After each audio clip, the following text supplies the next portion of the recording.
Parenting skills can actually help kids who have faced trauma, and even those who haven't, to go from the first half of the stress cycle to the second half of the stress cycle.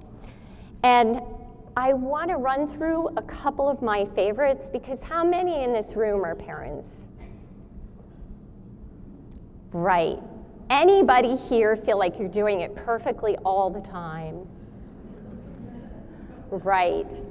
So, straight from the annals of the very latest neuroscience, here are some things that parents, under any circumstances, can benefit from and help tame the brain and take situations in which kids' brains are lighting up due to stress or family dynamics and put that brain into a happy place. So, whoops, can you go back real quick? If you make a mistake, make a repair. What do I mean by that?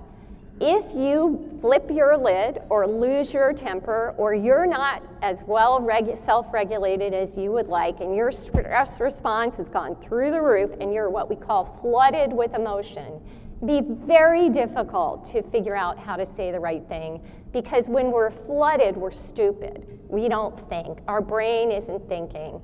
So being prepared can be very helpful, and one of the easiest things to do is, if you make a mistake, make a repair. I'm so sorry, I flipped my lid there, I probably scared you. Guess what happens to a child's amygdala, that alarm center in the brain, stops lighting up. And the quicker you make a repair, the more likely it is that an unhappy memory doesn't stick in a child's long-term memories of childhood. That's really powerful. So it doesn't mean that you don't impose limits. A lot of times parents say, well, if I'm apologizing all the time, how do I get them to take out the trash, right? You can still impose limits. We all have to help out here, and here are the consequences for that behavior. Another really wonderful and simple thing to be prepared for in your most difficult parenting moments is name it to tame it. We can see in brain scans and fMRIs that when we help children to name the emotion that they feel in real time, the amygdala stops lighting up. It's pretty cool. If you can get a child who's facing a difficult circumstance to name their emotion, I feel sad, angry, afraid, that amygdala stops lighting up and they go into the second half of the stress cycle. You can ask kids to name their feelings. What happened was really scary. Are you feeling scared? And here's something from the latest annals of neuroscience. It works for us too. If things are really out of control and you feel that you're in one of those parenting moments, if you can tell yourself, I'm feeling really overwhelmed, I feel really annoyed, I feel angry, I feel upset, your amygdala calms down. And here's a fun fact. If you add your name in the third person, your brain gets all squishy and happy. We still don't know why this works.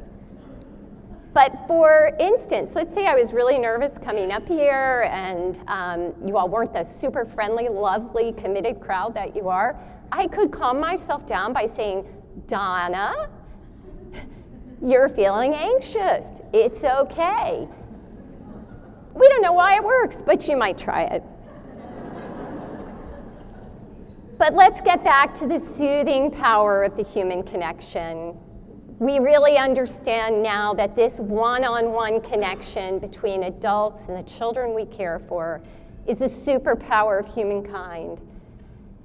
No other species has this ability, through this one-on-one connection, to turn the brain from adversity to healing, from fear to thriving.